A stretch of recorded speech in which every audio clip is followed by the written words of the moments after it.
Selamat pagi anak-anak, berjumpa lagi dengan saya Bu Siska dalam pembelajaran jarak jauh mata pelajaran Bahasa Indonesia kelas 9.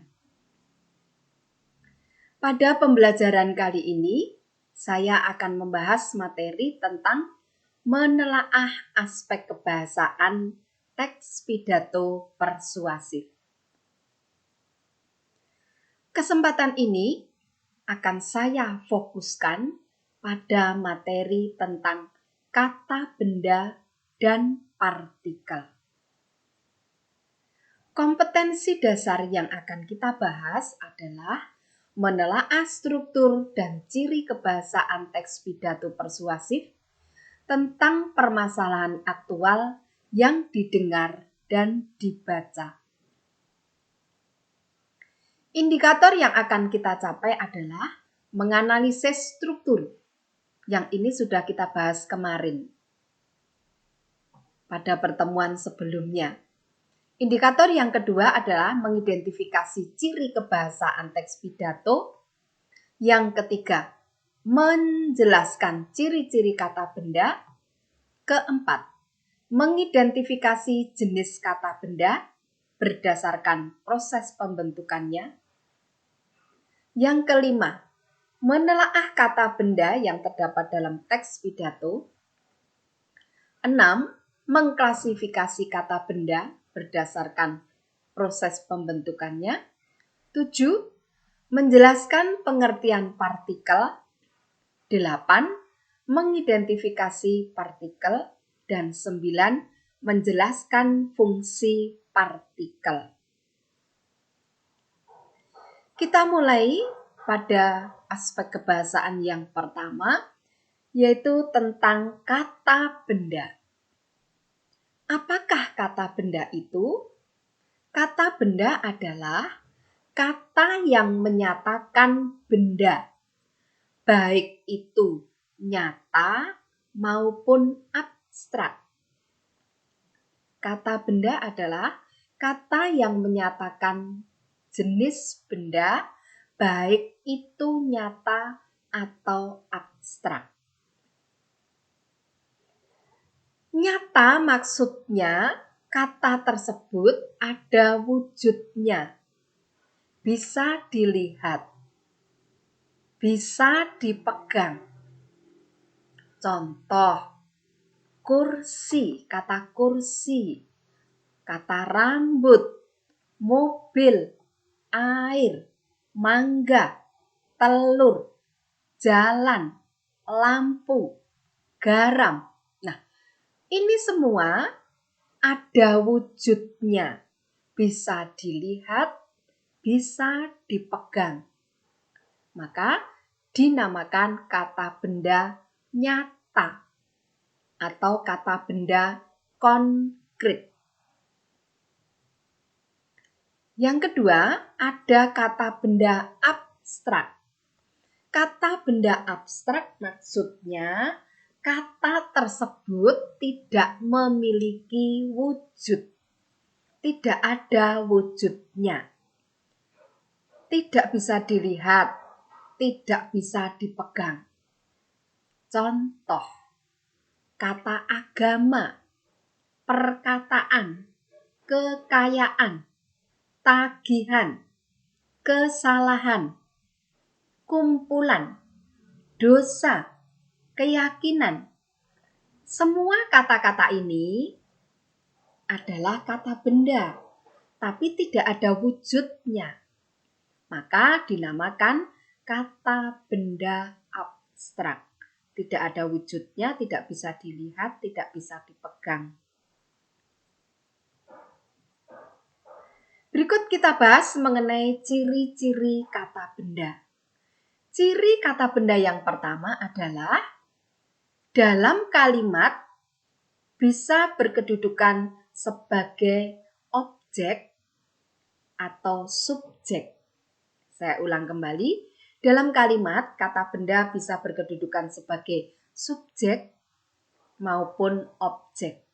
Contoh, Rina membawa buku. Rina ini termasuk kata benda. Oh, jambu anak-anak, bukan buku. Jambu juga termasuk kata benda. Kalau membawa ini bukan kata benda. Ini adalah kata kerja. Ciri yang kedua adalah kata benda dapat diikuti kata ingkar bukan. Contoh, ini telur, bukan kelereng. Nah, telur ini adalah kata benda. Kalau diingkari itu dengan kata bukan. Kata ingkar itu ada dua. Kata bukan dengan kata tidak. Kata telur ini pengingkarannya dengan kata bukan. Bukan dengan kata tidak. Kalau kita pakai, ini telur tidak kelereng, itu tidak cocok. Karena kata ingkar tidak itu dipakai untuk mengingkari kata kerja. Jadi telur, kelereng itu adalah kata benda. Ciri yang ketiga adalah membentuk makna linguistik bila diikuti kata sifat. Saya ulang kembali, ciri yang ketiga, kata benda itu dapat membentuk makna linguistik bila diikuti kata sifat. Apakah makna linguistik itu? Makna linguistik maksudnya kata tersebut, jadi kelompok kata tersebut tidak memiliki predikat dalam strukturnya. Jadi merupakan frase tetapi dalam satu kesatuan makna. Contoh, buku tebal ini akan dikirim ke Magelang. Kata buku adalah kata benda. Tebal adalah kata sifat. Namun dalam kalimat ini, buku tebal ini merupakan satu kesatuan. Inilah yang dinamakan makna linguistik. Satu kesatuan. Dalam kalimat ini, bukan berarti buku punya makna sendiri, tebal punya makna sendiri. Tidak seperti itu. Tetapi makna kesatuannya adalah buku tebal. Itu adalah makna linguistik. Makna linguistik. Berikut tentang jenis kata benda. Berdasarkan proses pembentukannya, kata benda itu ada. Dibedakan kata benda dasar dan kata benda turunan. Kata benda dasar maksudnya kata benda asli, tidak mendapatkan imbuhan. Sedangkan kata benda turunan adalah kata yang mendapatkan imbuhan. Kata tersebut berupa kata benda karena mendapatkan imbuhan. Imbuhan apa saja yang dapat membentuk kata benda itu? Imbuhan apa saja yang dapat membentuk kata benda? Imbuhan yang dapat membentuk kata benda itu bisa berupa prefix atau awalan, bisa berupa sufiks atau akhiran, dan bisa berupa konfiks. Konfiks itu awalan dan akhiran melekat secara bersamaan. Awalan dan akhiran melekat secara bersamaan. Itu adalah konfiks. Nah, prefix, sufiks, dan konfiks apa saja yang bisa membentuk kata benda itu? Prefix yang bisa membentuk kata benda adalah prefix ke dan prefix penasal. Prefix awalan, imbuhan yang letaknya di awal.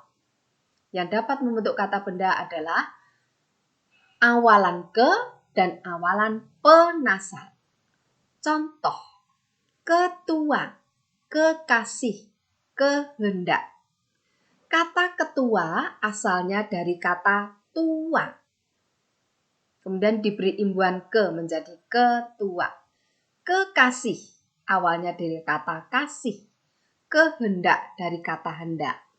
Tua itu kata sifat. Kasih, kehendak. Hendak itu juga hendak adalah kata kerja. Seandainya kemudian diberi imbuhan ke, ini semua berupa kata benda. Yang kedua adalah prefix penasal. Contoh, pelukis, penonton, petunjuk.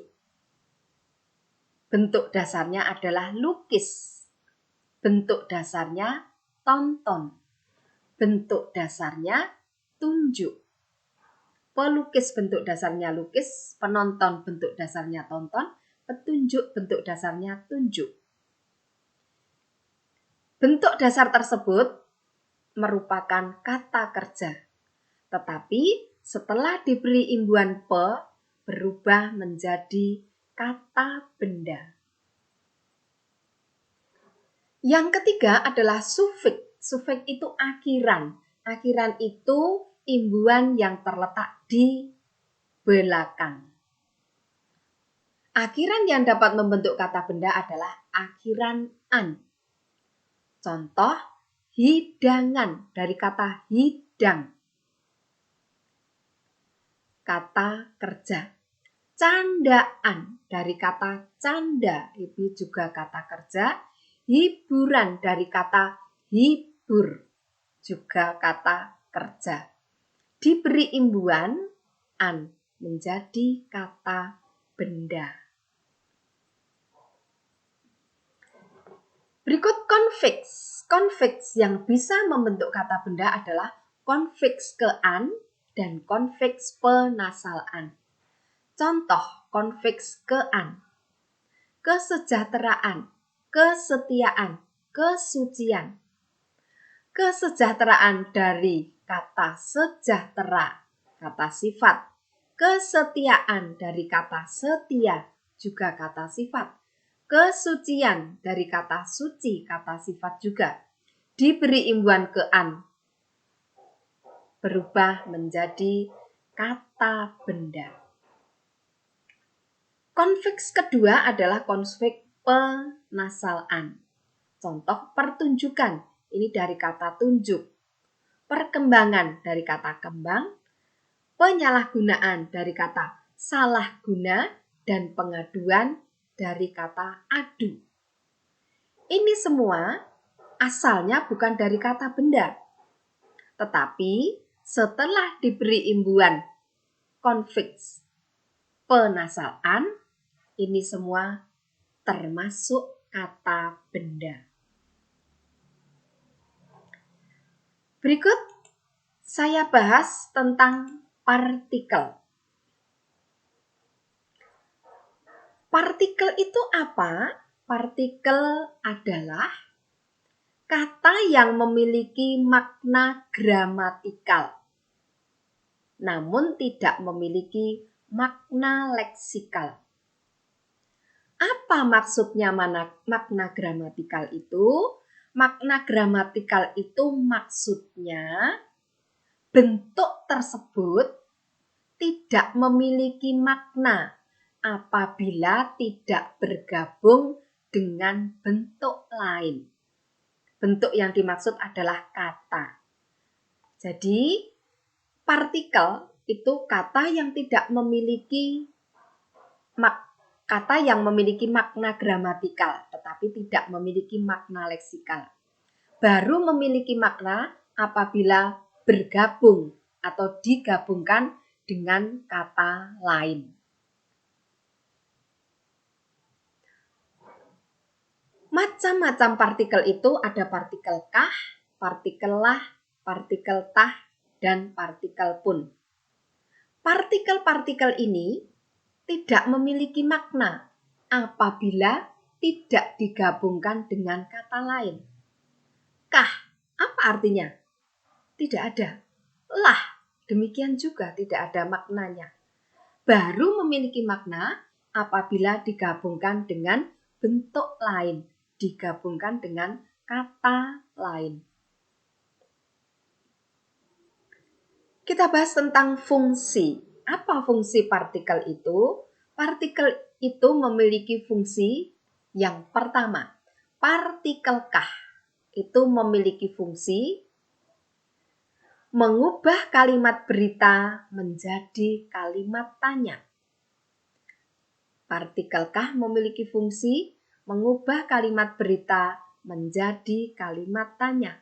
Contoh, wanita itu yang dicari Budi selama ini. Diberi imbuhankah? Wanita itukah yang dicari Budi selama ini? Menjadi kalimat tanya. Awalnya kalimat berita, diberi partikelkah, menjadi kalimat tanya. Yang kedua, membuat kalimat tanya menjadi lebih baku. Kita ingat bahwa kebakuan dalam bahasa Indonesia itu salah satu cirinya adalah menggunakan partikel dan imbuhan secara ajek.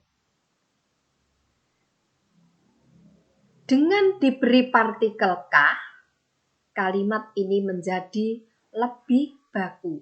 Siapakah pemilik rumah ini? Fungsi partikel kah yang ketiga adalah mempertegas kalimat tanya. Contoh, benarkah yang dia katakan itu? Partikel kah di sini memiliki fungsi untuk mempertegas, menegaskan. Benarkah? Berikut partikel lah. Partikel lah mempunyai fungsi memperhalus kalimat perintah. Contoh, cobalah memutar tuasnya ke kanan, mungkin ada perubahan. Cobalah. Nah, di sini memiliki fungsi untuk memperhalus. Berbeda dengan coba memutar tuasnya. Nah, itu masih akan lebih halus bila diberi partikel lah. Nah, ini partikel lah memiliki fungsi memperhalus kalimat perintah. Yang kedua, partikel lah memiliki fungsi mempertegas kalimat berita. Yang pertama, memperhalus kalimat perintah. Sekarang kalau kalimat berita justru dipertegas. Mempertegas kalimat berita. Contoh, jangan sia-siakan masa mudamu. Penyesalanlah yang akan menunggumu. Nah, dengan diberi partikel lah ini, kalimat berita ini akan menjadi berkesan menjadi lebih tegas. Penyesalanlah yang akan menunggumu. Dengan adanya lah, kalimat berita ini terkesan lebih tegas. Yang ketiga, partikel lah memiliki fungsi menegaskan kata ganti. Contoh, kamulah satu-satunya yang bisa memahamiku. Ini kamu itu kata ganti. Diberi partikel ini, kata kamu ini dipertegas. Menjadi lebih tegas. Berikutnya adalah partikel tah. Partikel tah itu memiliki fungsi membentuk kalimat retoris. Kalimat retoris itu apa? Kalimat retoris adalah kalimat tanya yang tidak membutuhkan jawaban. Jadi jawabannya pasti, semua orang pasti menjawab sama.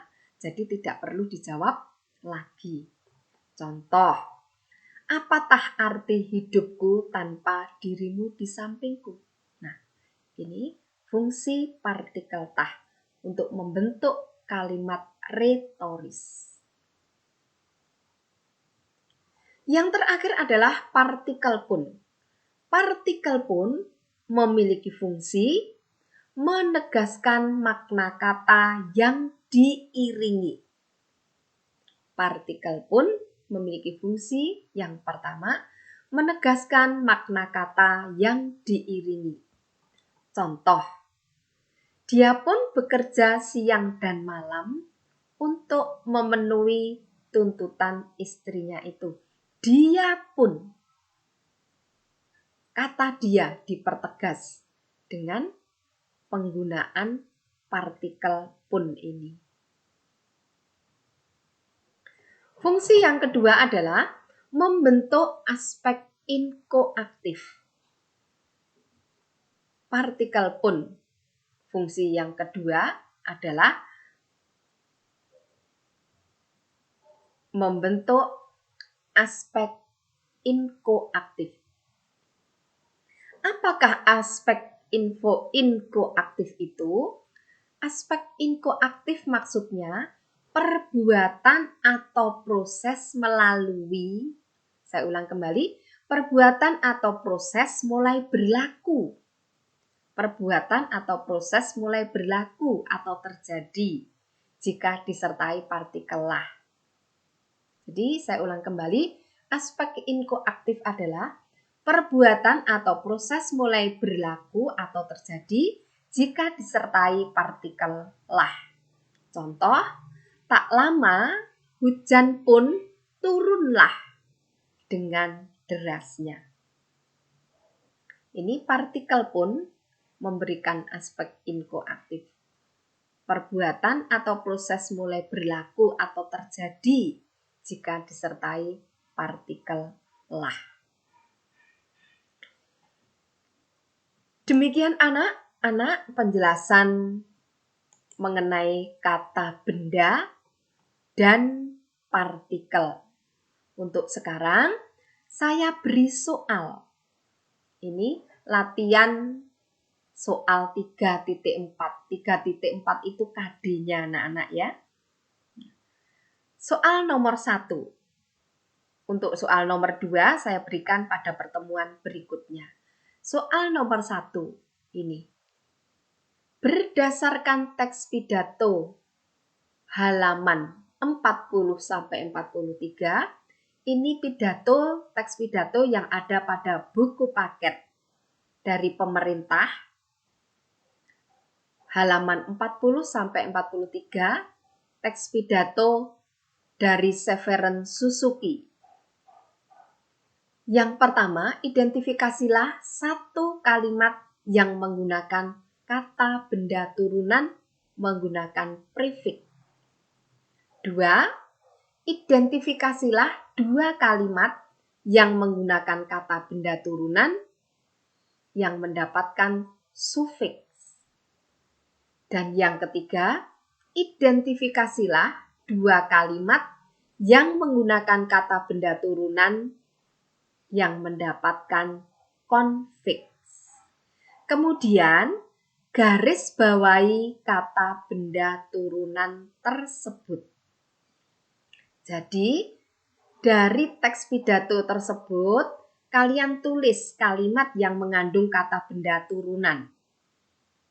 Prefix, sufiks, dan konfiks. Prefiksnya satu kalimat, sufiks dua kalimat, konfiksnya dua kalimat. Kemudian garis bawahi kata benda turunan tersebut.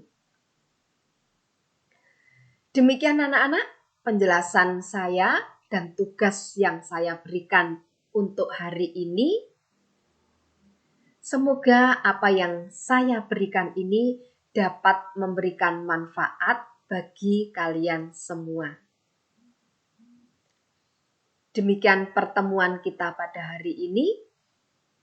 Selamat pagi, salam sehat selalu.